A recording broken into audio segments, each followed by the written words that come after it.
Try to look cool, spinning it on my finger. All right, what's up, y'all? It's Coach G. Coach John. Bleed Basketball. Today, question comes from Rashawn Sinclair, 3551. First of all, thank you, Rashawn, for putting your real name in. Easy to read. That ain't even his real name. It's probably not. Question is, how do you guard smaller, fast players? Phenomenal question. I'll make it easy for you since Coach G is really tall. So, when you're guarding a smaller, faster player, you got to play with this, okay? Because these ain't going to move fast enough, all right? So because you're taller, use that to your advantage. So some coaches want to tell you to pressure the basketball, like that's their philosophy. You're playing against a team that gets up and down. But if you're not capable of doing that, just use your IQ.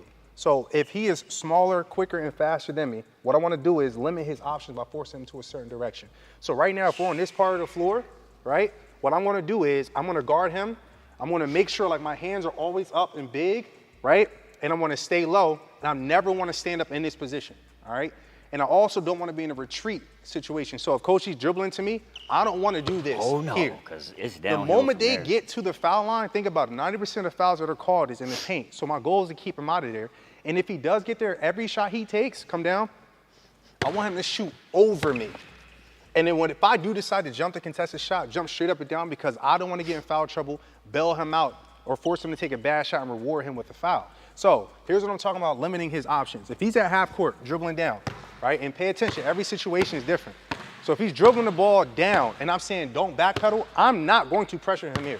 Here's where I get the backpedal because I'm in the front court. So I'm going to backpedal here and I'm standing between him and the rim. Now stop. Him and the rim. I'm not putting my back on the baseline because now that creates the opportunity for him to go to the rim. So I have to understand where I am on the floor. So my back is here, my head's on the rim. That way, even if he does drive, he kind of has to round off, and then now look, I'm between him and the basket now. But if I start here on the baseline, he's obviously not going to go this way. I'm one hesitation away from him blowing by me because he's already quicker and faster than I am, okay? So what I want to do is limit his options, so I'm backpedaling up here. When I get here, I got to stand my ground.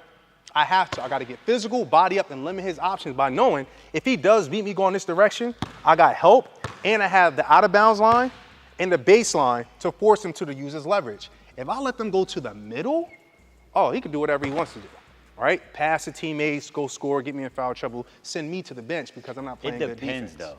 But it depends. So I'm trying to think of times where I physically, like I had tough games against certain teams. The best thing that happened like for them was they would either try to get the ball out of my hands immediately, like if a ball screen's coming, they're trapping.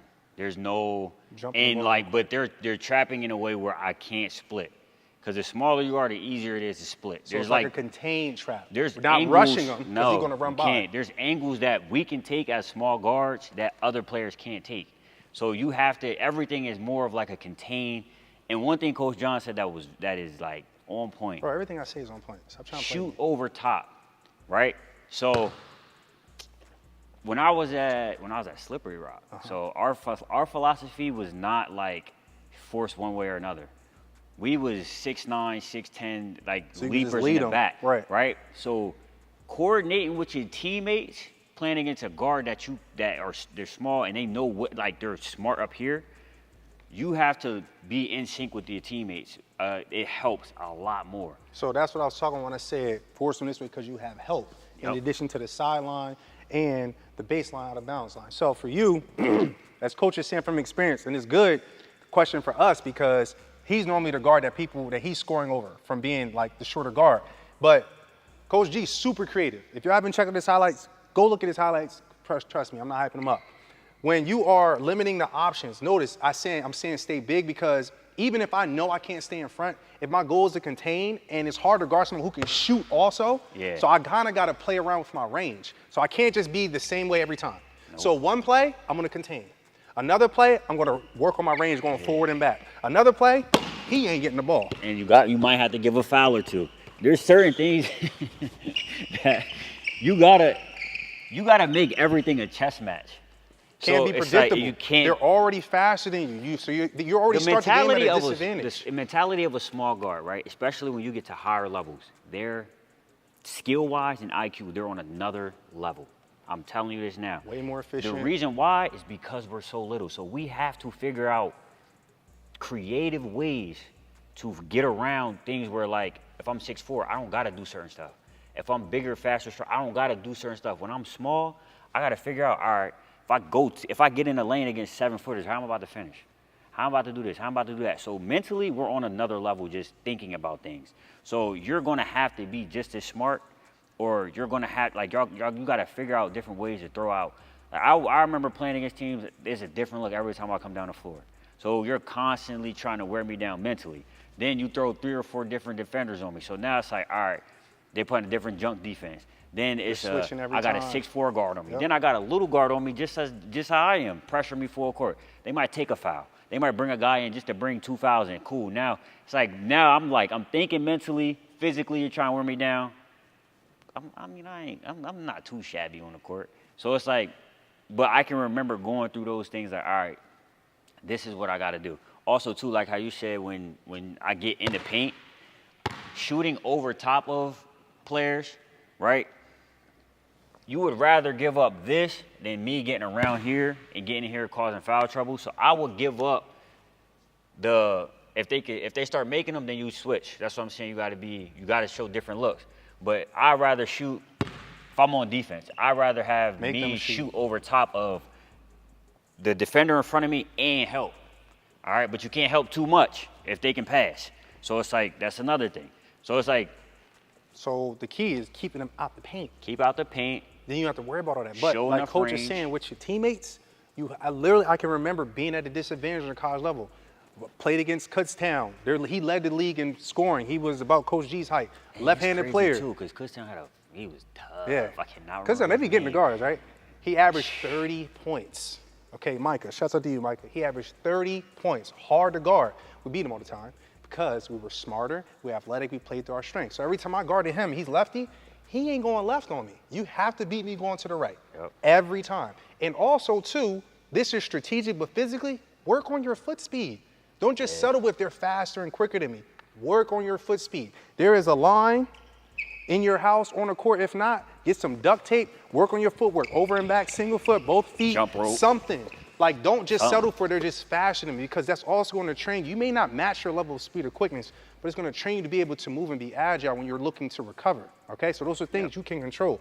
But if somebody is right-handed, they're not going right. If they're left-handed, they're not going left. I'm never letting someone beat me to their dominant think hand. About what moves they like to do. Yes. The scouting report. Like, y'all should be watching film. Y'all should see, when the ball, me specifically. So wait, what if they can't watch film?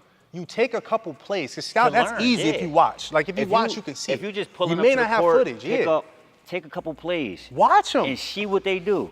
Jab at him. See what move he instinctually does. Or have somebody else start and guard them. Meanwhile, you're like, I want to switch on them, but I'm going to guard this person, just watch. Just to see what he does. They're heavy on the crossover. They're heavy on the spin and counter. They like the hezzy pull. Got it. Then you go over and just eliminate those things and make them do something else. And if they score on you, so what? It's one time. It's one time. Make them change how they score a different every way. time. Yes. They like to go left to a pull-up. Because I love going left. If I'm going left, it's pull-up. And you better be there. If not. I'm about to say, that's the nightmare too, though.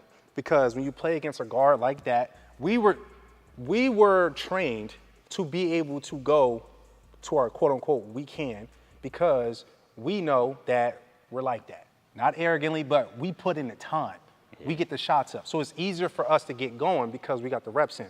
So when somebody of some stature, good defender, is guarding us, everybody, they're right-handed, force them left. We're like, that's the dumbest thing you can do, because that's all we work on is going left. Yeah. So that's why Coach G and I are saying, watch the film. We're saying, make sure you pay attention while other people are guarding them, or while you're guarding them, pick up on tendencies, because you can't eliminate everything.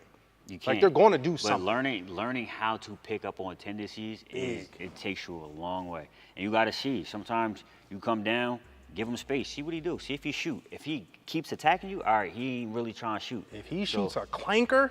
That's another thing. Let's show him, G. Go ahead. You come up, you're backing up. He does this. Let him shoot. Okay? Not this defense where you just back up. Literally bait him. Just to throw his rhythm off. It's just little stuff like that, but you got to learn how to. You in his head. Yeah, and then just work on scout, just go play pickup.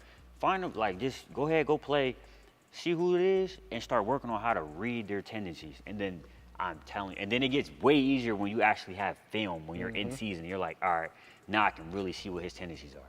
And then after that, Just trust your instincts. trust your instincts. You're gonna make mistakes, and it's perfectly fine. Trust your instincts. Read and react. Use your mind. And when you get to the highest levels, bro, people gonna make shots.